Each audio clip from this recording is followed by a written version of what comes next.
أهلا بكم أعزائي المشاهدين مشاهدي برنامج بانوراما شباب. النهاردة هنروح ونشوف مجموعة من الشباب المتميزين، مش عارفة ازاي فكرهم واهتماماتهم مرتبطة بمشاكل وقضايا المجتمع، ودي في حد ذاتها خلتني أنا وفريق العمل نروح ونصور الشغل بتاعهم.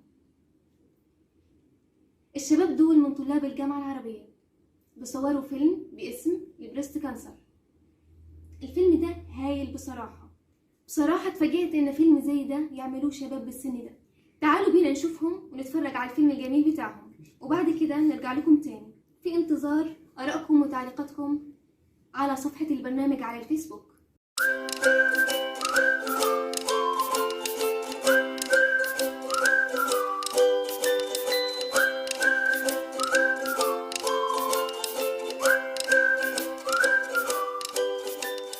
الكلام ده عشان كده احنا بنشجع قصه الفحص الذاتي. الحاجات اللي ممكن نلاقيها ونجري على الدكتور، اول حاجه تغيير مثلا في شكل الحلمه، تغيير في شكل جلد الثدي، تغيير في شكل مثلا تقرحات على الثدي، ساعات بيبقى مشدود لتحت زي قشره البرتقانه، لازم نستشير الطبيب. طيب دكتور رانيا، دلوقتي احنا بنسمع كتير عن الجراحات التحفظيه، او ان انا اعمل استئصال للورم واحتفظ بشكل الثدي كله. تمام. ده بيتعمل امتى وايه الحالات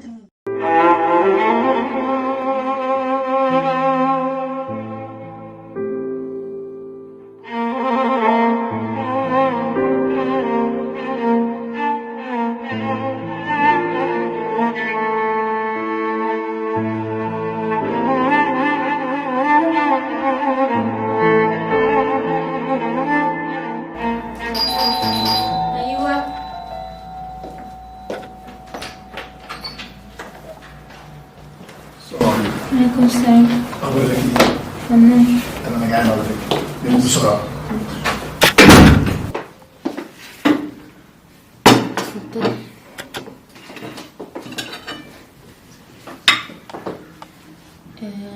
شفت ندى؟ مالها؟ جالها المرض الوحش ده. إيه ده بجد؟ والله. طب وجوزها إيه موقفه دلوقتي؟ يعني ايه موقفه؟ جوزها إيه موقفه معاها؟ لسه على ذمته أصلا؟ اكيد. هو يقدر يستحملها؟ يعني ايه؟ هيصرف عليها ولا على علاجها ولا هيستحملها إزاي أصلا؟ يعني ايه يقدر يستحملها؟ هو أصلا يشيل همه ولا همها ولا هيعرف يسيطر على الدنيا إزاي أصلا؟ مش عارفة كله.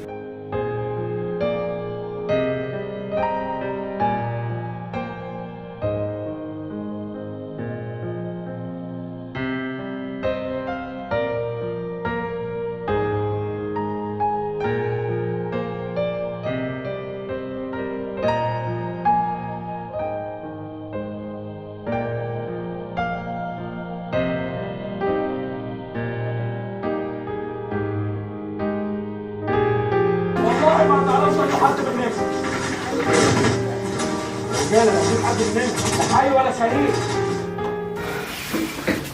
عايز إيه؟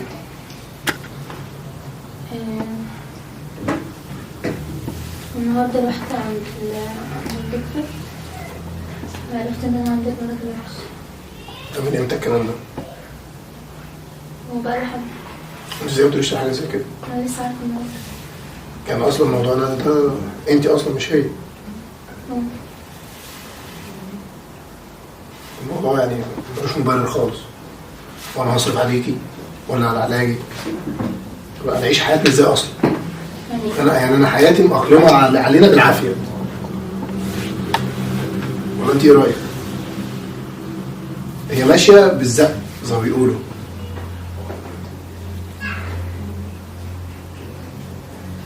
المفروض اللي يحصل. المفروض يحصل إن كل واحد يمشي من طريق.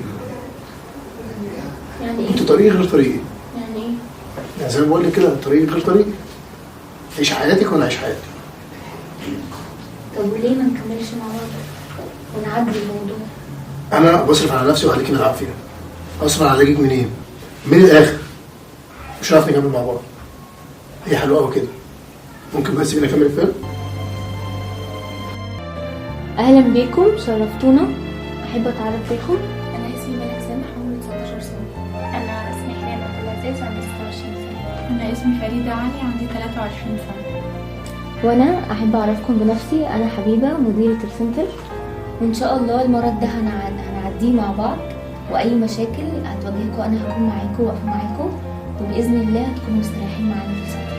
احنا جينا هنا السنتر من كلام الناس الجاهلين، وان شاء الله يجيب فلوس ان شاء الله. احنا بس اهم حاجه يكون عندنا اراده ان احنا نعدي المرض ده ويبقى عندنا قدره استحمال، وباذن الله كل حاجه هنعديها مع بعض، واوعدكم ان انتوا هتبقوا مستريحين معانا. انت مو فارق معك، انت سيدة اعمال ناجحة وصاحبة سنتر، عم تنصحينا وانت ما بتعرفي نحن بشو مرينا وشو عم نمر. انا مش عايزاكم تبصوا لي ان انا ناجحه وصاحبه سنتر، انا كنت مكانكم واسوأ كمان. ألف مبروك يا حبيبة، انت عديتي مرحلة صعبة جدا، ودلوقتي انا مطمن عليكي اللي انت بقيتي احسن بكتير، خلاص كده عديتي المرحلة الصعبة.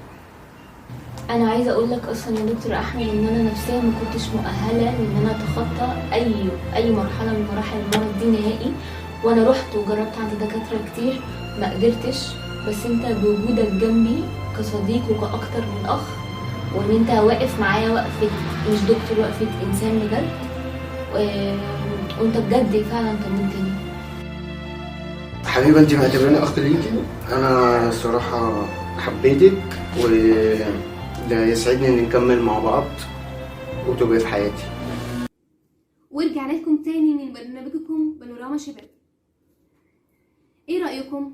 انا بصراحة وبتكلم عن نفسي كمذيعة وإعلامية، انا كنت مبهورة جدا بكم اعزائي المشاهدين، مشاهدي برنامج